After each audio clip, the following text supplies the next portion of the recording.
Conselho de Segurança. Sejam bem-vindos ao Conselho de Segurança, o podcast da política internacional da Sábado. Esta semana vamos falar da visita de Xi Jinping à Europa, a primeira do presidente chinês em 5 anos. A visita teve 2 fases distintas. A primeira, mais tensa, consistiu numa visita à França, onde se encontrou em Paris com Emmanuel Macron e Ursula von der Leyen. Nesta fase da visita, a Presidente da Comissão Europeia, aliás, funcionou como uma espécie de polícia mau, ao defender a indústria e os empregos europeus, enquanto Macron foi uma espécie de polícia bom, anunciando que a China vai apoiar o apelo francês a uma pausa nas guerras na Ucrânia e Israel durante os Jogos Olímpicos de Paris. Loin de se limiter au continent européen, ce conflit a des conséquences structurelles sur l'ordre international, ce tel que nous le connaissons depuis la Seconde Guerre mondiale. Nous partageons avec la Chine, membre permanent du Conseil de sécurité, la même volonté de préserver le cadre de la Charte des Nations Unies, qui fixe le principe de respect de l'intégrité territoriale et de la souveraineté des États. Dans le même temps, nous nous opposons à ce que l'on utilise cette crise pour rejeter les responsabilités sur un pays tiers, noircir son image et inciter à une nouvelle guerre froide. Comme l'histoire n'a cessé de le démontrer, les conflits ne peuvent être réglés que par les négociations. Na segunda fase da visita, menos tensa e mais amigável, Xi Jinping deslocou-se à Sérvia, onde assinalou o 25º aniversário do bombardeamento da embaixada chinesa em Belgrado pela NATO, e depois à Hungria, onde está hoje, sexta-feira, dia em que emitimos este podcast, país com quem a China mantém uma cooperação próxima. Para compreendermos melhor o significado desta visita, contamos com a análise do professor de Relações Internacionais Vasco Rato e do jornalista João Carlos Barradas. Eu sou Nuno Tiago Pinto, diretor da Sábado e moderador deste podcast. Para já, que balanço podemos fazer da visita de Xi Jinping à Europa e qual o seu significado neste momento? O balanço, talvez daqui uma semana, quando tivermos toda a informação, mas o que ele veio fazer à Europa foi cavar divergências entre os Estados europeus e divergências entre os Estados europeus e os Estados Unidos. No fundo, foi isso que ele veio fazer. Como consolidando estas relações que tem com a Hungria, que é um membro da União Europeia e da NATO, e também com a Sérvia. Portanto, isto faz parte de uma estratégia chinesa de criar essas divergências, de modo a que, dou-vos um exemplo, de modo a que quando há uma crítica feita à China, por norma a Hungria, e no passado, em algumas ocasiões Portugal, inviabilizam essas críticas públicas.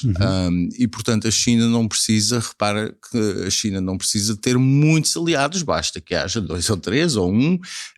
Neste caso a Sérvia nem sequer faz parte do União Neste caso Europeia, não, mas a Sérvia é o próximo país a entrar, se pelo menos está no caminho, não é? Está nesse caminho. Espero bem que não entre, por razões várias, mas está nesse caminho. Mas a visita à Sérvia é muito importante, porque a Sérvia é o país que nos últimos, talvez no último ano e meio, se tem descolado muito da NATO, da União Europeia, tem-se aproximado da Rússia, e depois pela sua localização geográfica, é muito importante. Os chineses estão a promover uma via férrea que irá desde a Hungria até o Porto de Pireus, na Grécia, que será, na prática, o eixo principal do Belt and Road naquela parte da Europa. Portanto, irá usar os Balcãs para que os seus produtos possam ter acesso à Europa Central. Uma coisa do outro lado do Atlântico, quer dizer, acho que é isso que estava na cabeça de algumas autoridades chinesas há uns tempos atrás, com o Porto de Sines. E está-se numa altura particular. Desculpa, aliás, até podes sublinhar que o Porto de Pireu, o investimento chinês no... Sim, exato, na Grécia. Exato. Sim, foi o Vasco que tinha referido isso. E está-se numa altura particularmente complicada, quer dizer, em termos estratégicos, em termos de longo prazo, que é a China acaba na prática de inaugurar a sua segunda base militar naval fora da China, naturalmente. O primeiro era em Djibouti e o segundo agora no Camboja. E há conversações, há demarches também no Golfo da Guiné, nomeadamente na Guiné Equatorial. Não sei se vai concretizar esse projeto ou não, mas sei outra coisa, é que os russos, aliados estratégicos da China, agora estão a conquistar posições nas antigas colónias portuguesas, nomeadamente, como foi noticiado, acho que foi esta semana, em São Tomé. Portanto, daqui a pouco vamos ter não só a China consolidando a sua presença no Indo-Pacífico, mas também no Atlântico Sul e mais tarde no Atlântico Norte, e aparentemente também a Rússia para aí caminha. Portanto, o mundo está a mudar e de que maneira, e é neste quadro que eu acho que ele veio à Europa. Agora, quer dizer, Macron é uma figura muito estranha, porque em alguns casos acho que Macron tem uma visão estratégica muito interessante no que diz respeito à Europa, pelo menos levanta os problemas. Noutros casos satisfaz-se com uma pausa de uma guerra durante os Jogos Olímpicos. É realmente fascinante. Antes da viagem, a Europa lançou investigações a produtos chineses e prepara-se para impor taxas anti-subsídios aos carros elétricos chineses, dos quais a União Europeia é o maior cliente da China, com cerca de 40% das exportações chinesas. Este foi um encontro entre Macron e Ursula von der Leyen e Xi Jinping, em que a União Europeia estava, ao contrário de outras ocasiões, numa posição mais de força? Não está em posição nenhuma de força, nem há coordenação nenhuma. A ideia de participação de Ursula von der Leyen numa cimeira em que estavam presentes apenas o presidente francês e o presidente chinês visava demonstrar que havia uma unidade de propósito estratégico por parte da União Europeia em relação à China, e que, portanto, a tal ideia de clivagens que o Vasco acabou de sublinhar não faria sentido. Acontece que esta viagem não trouxe novidade maior do ponto de vista bilateral entre a França e a China. Pelo contrário, viu-se um atenuar daquilo que foram no passado críticas a violações dos direitos humanos ou à projeção de poder militar da China, muito para além da sua linha de defesa costeira no Pacífico Oriental e nos mares do Mar da Sul da China. Isso é um aspecto que parece não ter sido muito realçado, sobretudo pelos órgãos de informação franceses. E, por outro lado, isto segue-se a uma ida, mais uma, de um chanceler alemão, neste caso de Scholz, a Pequim, em que a lógica da conversação foi completamente diferente. E acontece também que, como o Vasco estava a sublinhar, Macron é um presidente muito problemático. Ele tem pela frente ainda 3 anos de mandato, tem marcada uma derrota política contundente no próximo mês de junho, com uma grande vitória previsível do candidato Marine Le Pen nas eleições para o Parlamento Europeu. Não tem promovido nenhum esforço para encontrar alguém capaz de se bater contra Marine Le Pen na próxima eleição presidencial, e claudica numa série de atitudes que nunca batem certo com as suas declarações. Na mesma semana em que ele tem este encontro com Xi Jinping e em que pretende realçar a cooperação possível entre os dois países, destacando nomeadamente a ideia de pelo menos uma pausa durante os Jogos Olímpicos, a tradicional pausa pacífica da antiga Grécia durante o período dos Jogos Olímpicos. Não tem sido respeitada. Basta lembrar que em 2008 a Rússia aproveitou precisamente a abertura dos Jogos Olímpicos de Pequim para lançar o ataque à Geórgia e assim consolidar aquilo que era a secessão das duas províncias separatistas, as georgianas, a Abcásia e a Ossétia do Sul. Portanto, se na conferência de imprensa, como acabámos de ouvir, é sublinhado este tipo de concorda, Xi Jinping fez questão de sublinhar um ponto. É que ele não é parte integrante, não participa na guerra que está em curso na Ucrânia, pausa, que é para sublinhar que vocês franceses, pelo contrário, até dizem que estão dispostos a mandar armas para lá, e depois disse, aqui a seguir à tal pausa que deu para pensar nisto, que não aceita Pequim de ser acusada de estar a participar nesta guerra. Outra pausa, ao contrário do que sucede com os países da NATO. Mas de acordo com Macron, ele prometeu não exportar armas e controlar as exportações de bens de uso múltiplo. O que toda a gente sabe que é mentira, porque basta ver as estatísticas de exportação através de Hong Kong, que são mais do que evidentes, quer em transferências diretas para a Rússia, quer sobretudo através de empresas sediadas em países da Ásia Central ou na Europa, como é o caso da Sérvia e o caso da Hungria. E, paradoxalmente, Macron fez o seu embaixador estar presente na tomada de posse de Vladimir Putin como chefe de Estado russo. Ou seja, sem coordenação nenhuma com os tais parceiros europeus que querem apresentar uma frente diplomática unificada, quer nas negociações económicas, quer nas negociações sobre questões climáticas, quer nas negociações sobre processos de paz na Ucrânia ou na Palestina. De sublinhar que houve outros países que também estiveram presentes nesta tomada de posse de Vladimir Putin, países membros da União Europeia. 2, é compreensível porque atualmente têm governos com posições que não hostilizam Moscou. É o caso da Hungria e o caso da Eslováquia.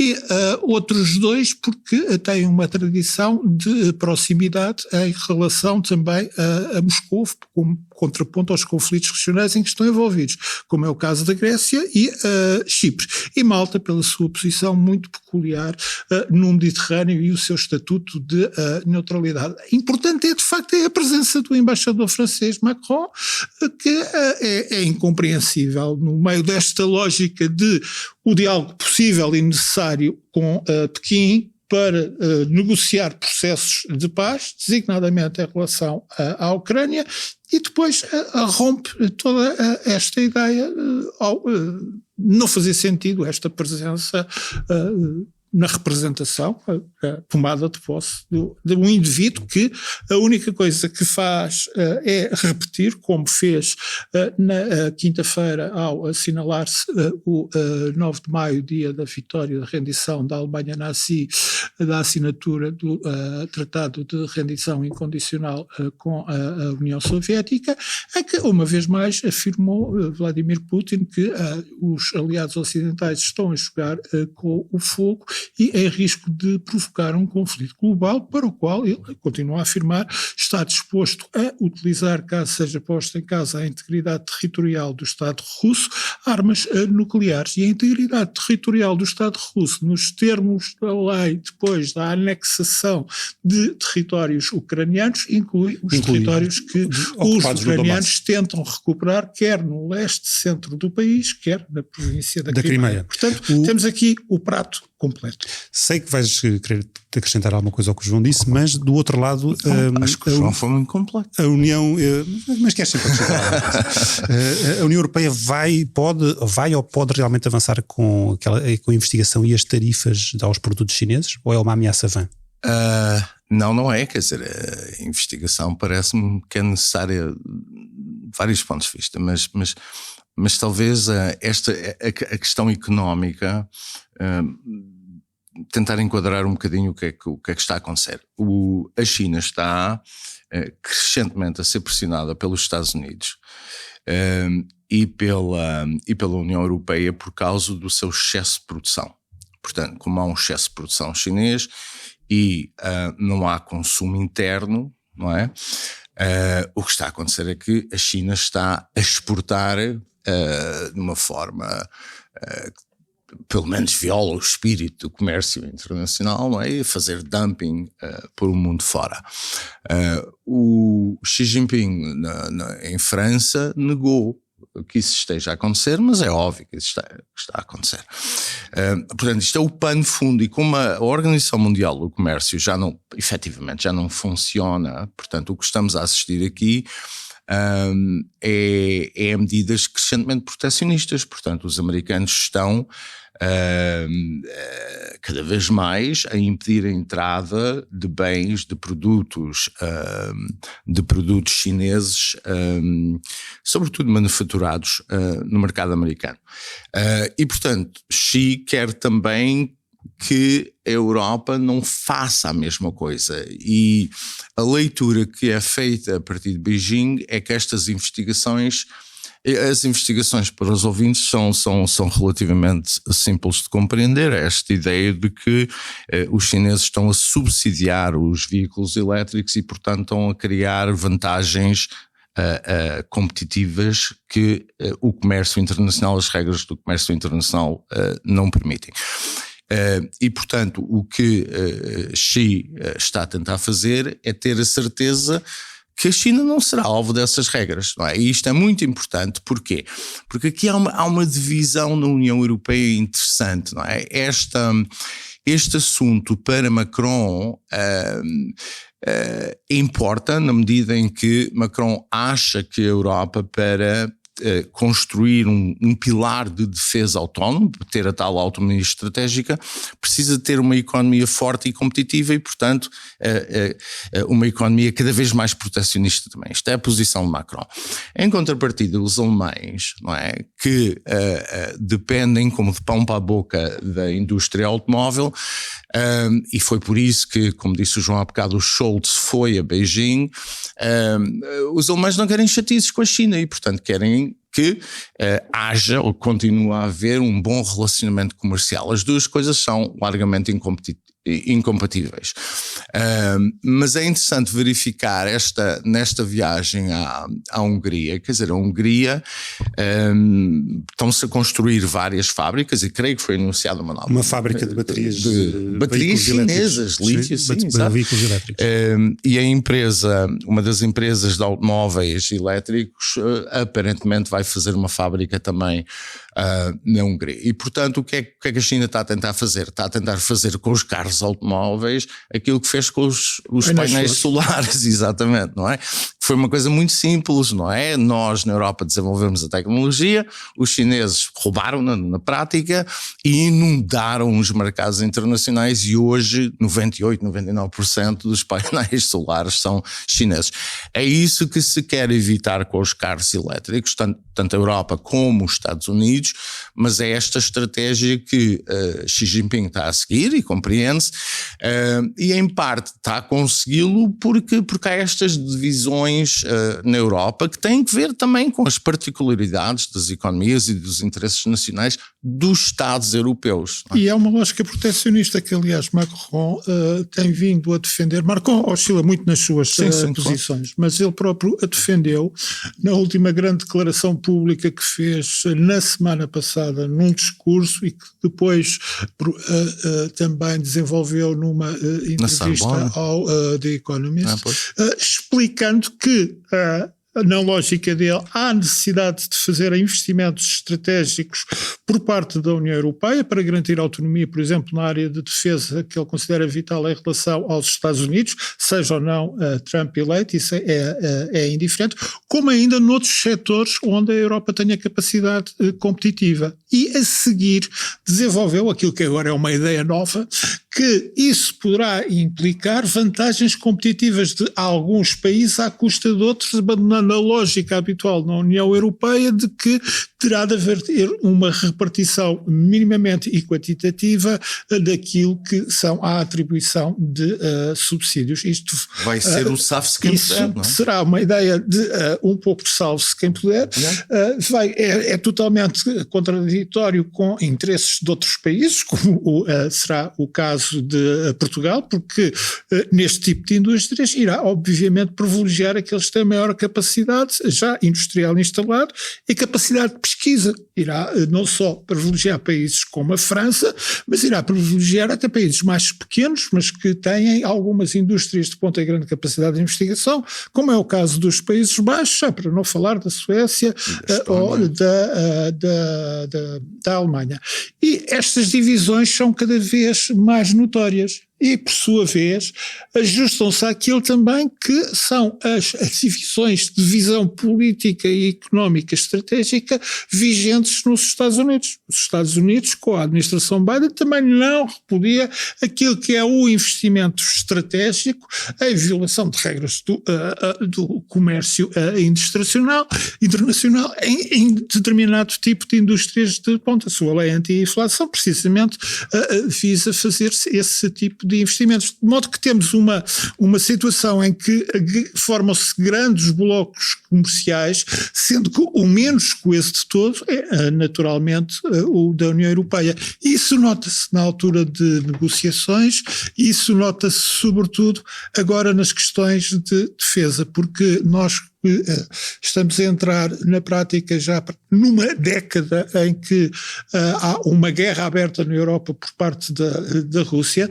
Temos um tipo de situação em que, e eu friso uma década, desde 2014, em que as potências europeias que afirmam estarmos a enfrentar um perigo existencial, e em 14 a Polónia já afirmava isso e os Estados Bálticos já afirmavam isso, ainda não conseguiram levar os outros Estados, designadamente a França e a Alemanha, a uma concertação estratégica para desenvolver a sua capacidade em matéria de indústrias militares. E estamos nesta situação que é dramática de andar a tentar encontrar dinheiro para comprar noutros países armamento e munições para a Ucrânia. E a decisão que foi tomada esta semana por parte da União Europeia de passar a utilizar os juros daquilo que são 3 mil milhões de euros de ativos russos que estão congelados em bancos europeus para comprar armamento, munições, designadamente para a Ucrânia, com um problema, que é um problema gravíssimo, que tem a ver com o assunto que referimos recentemente, que tem a ver com reparações. Há um país que se opõe terminantemente àquilo que seja a hipótese de confisco desses ativos russos que estão depositados no sistema financeiro europeu, que é a Alemanha. Isto por uma razão muito simples. O confisco desses ativos irá levantar problemas legais enormes e será visto como algo que será ligado necessariamente à ideia de reparações de guerra.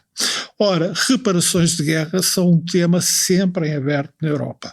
E recentemente a Alemanha, isto é independente dos governos de coligação que se formam, isto afeta tanto os governos sociais-democratas como os que entregam verdes, liberais ou conservadores, tem de lidar com pedidos de reclamações que, pensando que já estavam resolvidos com os tratados que foram firmados há décadas, vêm a surgir repetidamente por parte da Polónia, por parte da Grécia e havendo ainda a possibilidade sempre de vir a ter pedidos por parte da República Checa, dos eslovacos, dos sérvios e por aí fora. Portanto, este é mais um daqueles exemplos em que, como uma série de assuntos aparentemente muito dispares, acabam por convergir todos num ponto que levam a certos impasses políticos.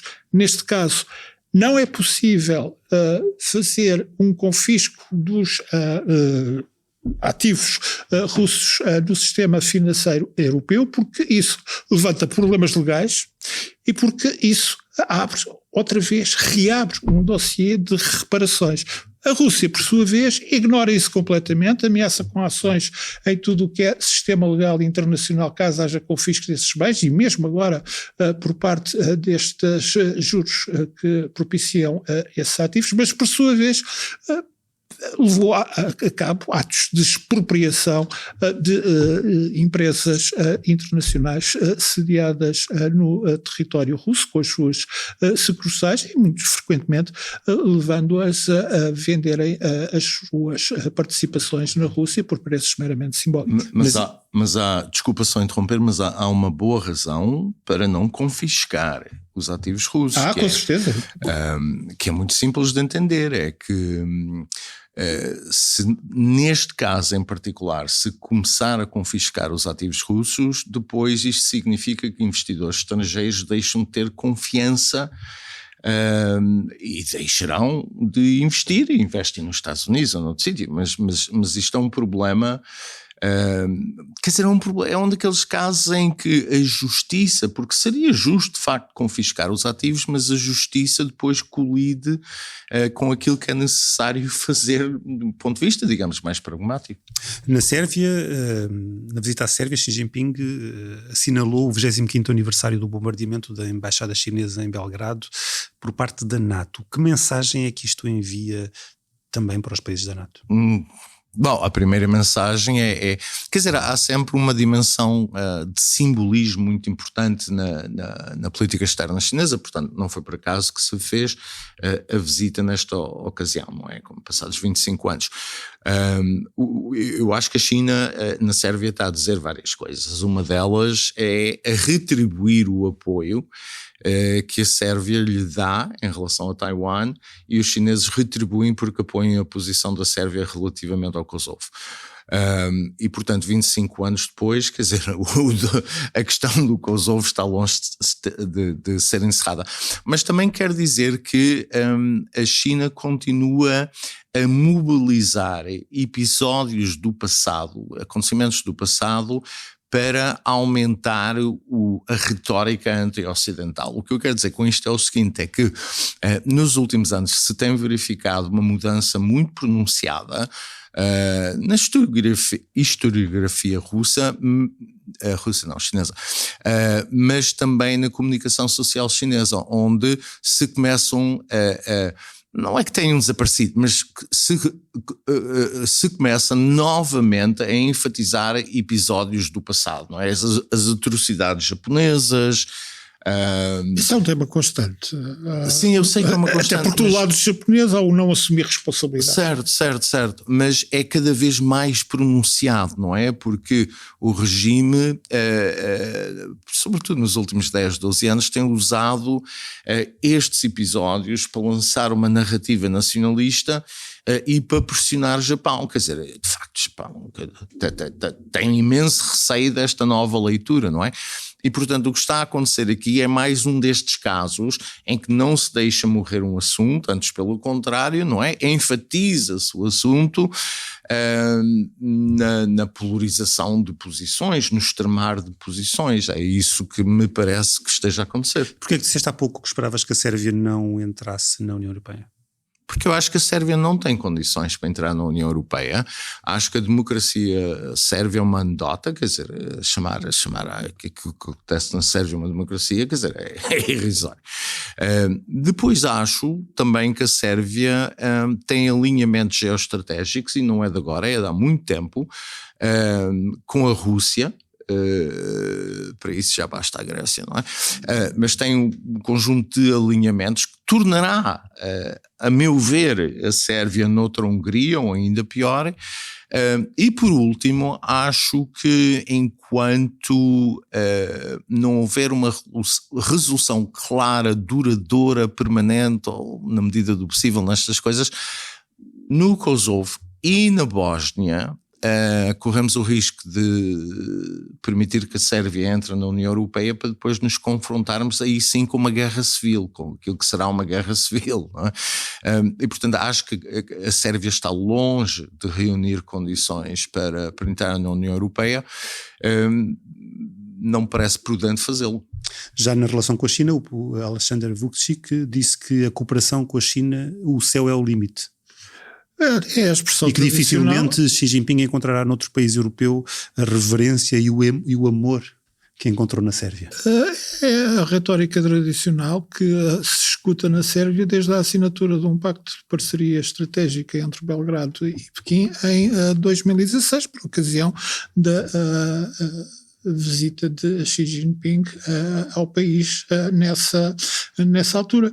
Portanto, há esta lógica de procurar uma série de parcerias que se torna muitíssimo mais complicada, porque tem a ver com aquilo que é o alinhamento atualmente existente entre Moscou, que é o parceiro menor, e Pequim, que é o parceiro maior.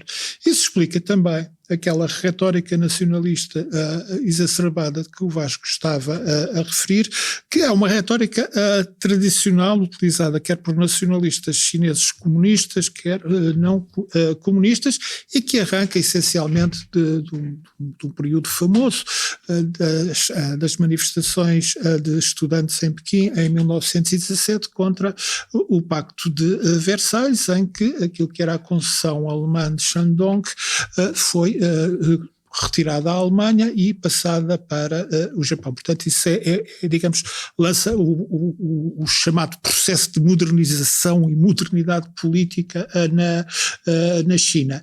E é a base de uma imensa retórica contra a interferência das potências estrangeiras na China, que é tida como a China milenar, que na verdade não é uma China milenar, é uma China que se expande com uma dinastia que não é chinesa, que é Manchu, a partir do século XVII, e que tem violentos conflitos para se conseguir manter com o seu estatuto imperial, tendo sobretudo com a Rússia, mais tarde com as potências ocidentais e finalmente com o Japão. Essa retórica vai sofrendo variações ao longo do tempo. Houve um momento em que foi anti-russa e anti-soviética, sobretudo no período maoísta. Isso desaparece agora em que reina a fraternidade entre os dois povos e também uma cooperação em que nem o céu limita. E, por fim, nós temos a outra vertente, que é a vertente anti-ocidental, que está sempre presente e que é simples de reativar. Há a guerra do ópio, que os escoceses malvados e os ingleses malvados e os irlandeses malvados trouxeram da Índia para o Império do Meio e depois se apoderaram de Hong Kong e que levou à debilitação do regime e, portanto, essas fases de retóricas vão alternando consoante aquilo que são os alinhamentos. A grande diferença é que hoje em dia a China está confirmada como potência económica e militar e nós vivemos numa situação estranhíssima em que temos uma guerra na Europa que em muitos aspectos parece não ser levada a sério.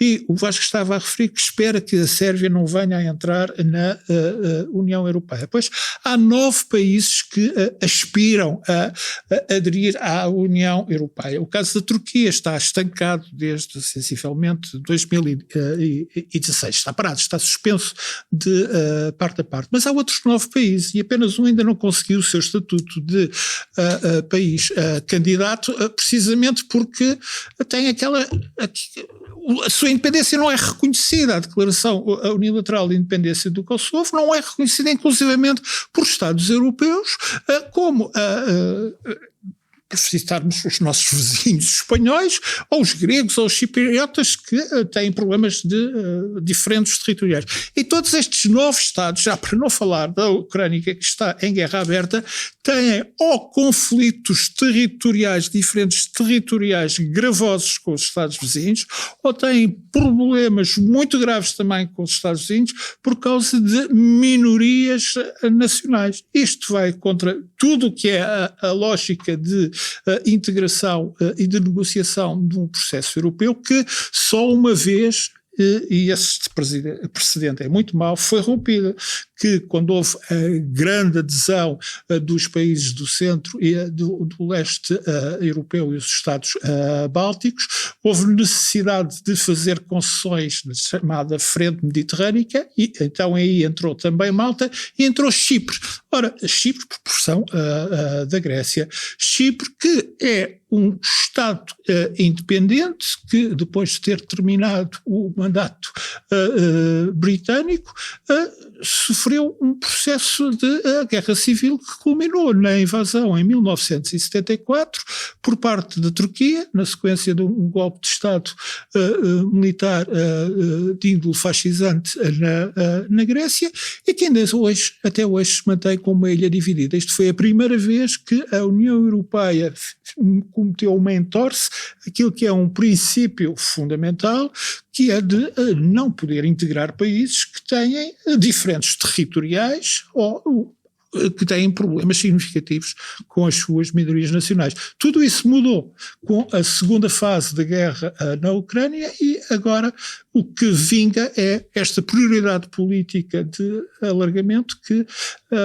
é muito complexa, temos de deixar para outra altura, mas que está a condicionar as opções diplomáticas da maior parte dos países, até com uma questão que parece lateral, mas que também não é lateral, que tem a ver com o reconhecimento do Estado da Palestina. Só mesmo para terminar, há pouco referiste a expansão chinesa para várias bases em África, incluindo em países da CPLP. Como é que Portugal está a lidar com essa questão, se é que está?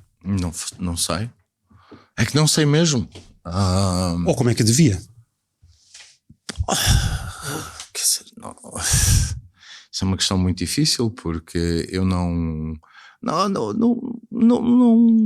conheço mesmo, não sei qual é a posição do governo português. Quer dizer, acho que estas declarações do Presidente da República complicaram os relacionamentos que temos com vários destes países. E portanto não sei. Agora, uma coisa que eu sei é que nas últimas décadas o Estado português tem tido uma preocupação muito grande com o Golfo da Guiné, parte da razão porque se integrou a Guiné Equatorial na CPLP, e um dos palcos privilegiados, diria até o mais bem conseguido, da cooperação técnico-militar tem sido justamente o Golfo da Guiné. E portanto eu lembro-me que quem de facto pensou muito sobre isto e tinha ideias, a meu ver, corretas sobre isto era o Luís Amado, o ministro do governo de Sócrates, não era Sócrates, era. Mas nos últimos anos eu acho que se perdeu interesse no Golfo da Guiné, deixou-se olhar para o Golfo da Guiné como um palco estratégico. O que eu acho que os chineses e os russos estão a fazer é aproveitar, ocupar o espaço, ocupar esse espaço, pelo menos da parte ocidental. Da parte oriental, a China também está muito ativa no Madagascar, na Tanzânia, está à procura também de consolidar relações e eventualmente até ter bases. Portanto, no que diz respeito à África, obviamente há coisas a acontecer nas duas costas, leste e oeste. Na parte do oeste, que é de certa forma a porta de entrada para o Atlântico Norte, e isso é que nos preocupa, o Golfo da Guiné é absolutamente estratégico. Quer dizer, não é por acaso que Portugal, quando começou a epopeia, não é? Centrou ali os seus esforços. Portanto, digamos que 500 anos depois, não é? A China está a fazer em sentido contrário, mas está a fazer aquilo que Portugal fez há 500 anos atrás.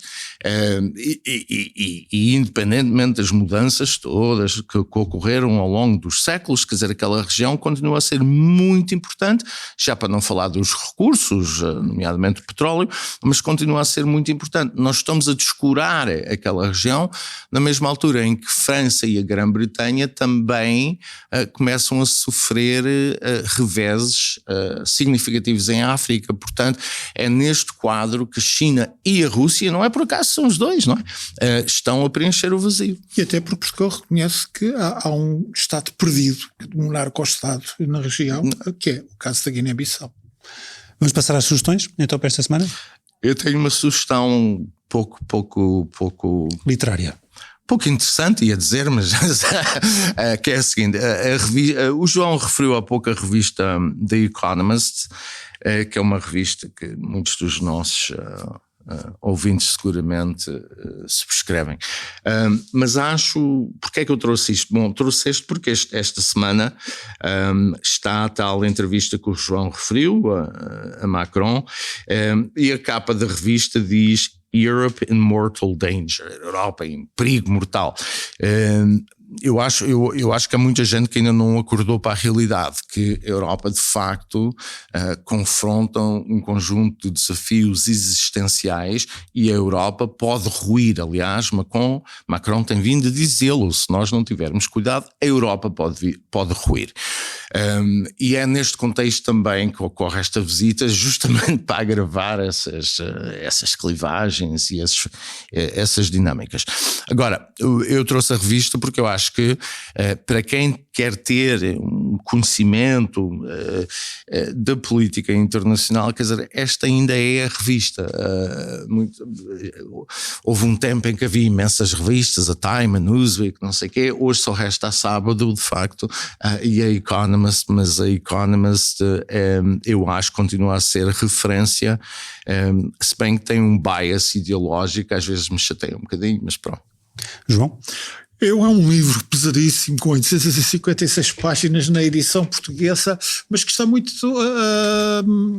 atual, por nossa infelicidade. É de um autor inglês que já referimos aqui várias vezes, Ian Kershaw, foi agora traduzido pela Don Quixote e chama-se Decisões Fatais. Ian Kershaw é um dos grandes biógrafos, talvez o melhor, de Hitler, um grande especialista em questões da Segunda Guerra Mundial, e ele aqui vai analisar o ano de 1940, e isto não é uma história contrafactual, ou seja, no sentido de se Churchill tivesse morrido, o que é que tinha acontecido? Não é isso. Trata-se de ver como as decisões que tiveram consequências fatais se encaixaram e se condicionam umas às outras. E ele começa com aquilo. Até podemos ter esta deixa de Macron nesta entrevista refere precisamente aquilo que ninguém esperava que acontecesse tão repentinamente, que foi a queda brutal, o desmoronamento do exército francês em 1940, quando do ataque alemão. E o que isso depois implicou? Primeiro implicou que a Grã-Bretanha de repente se viu sozinha, apesar dos seus recursos imperiais, e houve que tomar uma decisão estratégica, e ela foi tomada pelo gabinete de guerra, pela coligação que incorporava trabalhistas e conservadores, na altura em que ele foi liderado por Churchill, e em que os apoiantes de Churchill, onde se encontravam quer conservadores, quer trabalhistas, fizeram valer a decisão de não vamos negociar uma paz limitada com Hitler, nós vamos resistir e vamos contar para isso com o apoio dos Estados Unidos mais cedo ou mais tarde de forma aberta. E a partir daí desencadearam-se uma série de opções por parte dos outros protagonistas. Primeiro a de Hitler, que sempre teve presente, bem como o seu Estado-Maior, a ideia de que quando os Estados Unidos entrassem na guerra, o cenário mudaria, ele tinha apenas 1 ou 2 anos para prevalecer na Europa, daí antecipou a invasão à União Soviética, com quem tinha estabelecido um pacto no verão de 1939, e a partir daí é toda uma série de consequências. Mussolini, num ato de profunda irresponsabilidade política e militar, decide atacar a Grécia e acaba por sofrer uma derrota clamorosa que obriga Hitler a ir em seu socorro. Os norte-americanos têm de começar a adotar uma política mais interventiva de neutralidade ativa. Os japoneses, a partir daí, tomam a opção de parar um pouco a guerra na China e avançar sobretudo contra as colónias europeias no Sudeste Asiático, as colónias holandesas na atual Indonésia, sobretudo por causa do seu petróleo, as colónias britânicas, Hong Kong e a Península Malaia e por aí fora. Portanto, tudo isto numa engrenagem quase que fatal até ao final deste ano de 1940, em que já está tomada por razões que ele aprofunda devidamente a decisão por parte de Hitler de levar a cabo o Holocausto, o extermínio sistemático das populações judaicas, não só nos países bálticos, na Polónia e na Ucrânia, Rússia e Bielorrússia, mas também por toda a Europa, incluindo a Europa ocidental e a Europa mediterrânea. Portanto,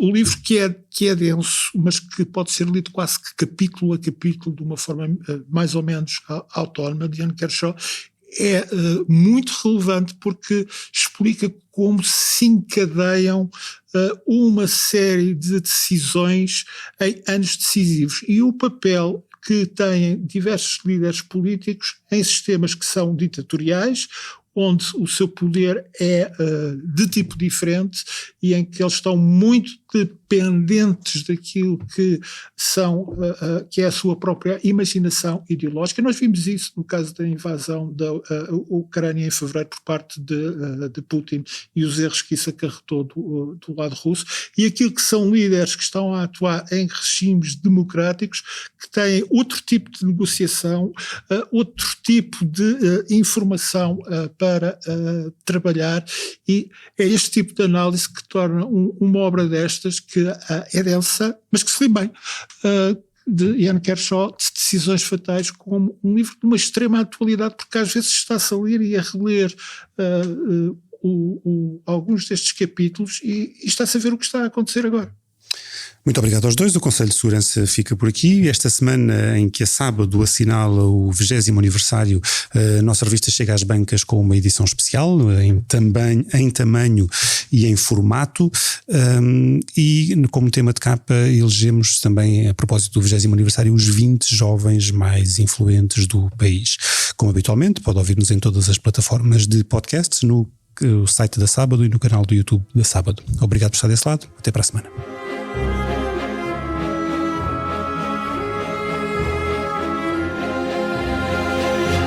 Conselho de Segurança.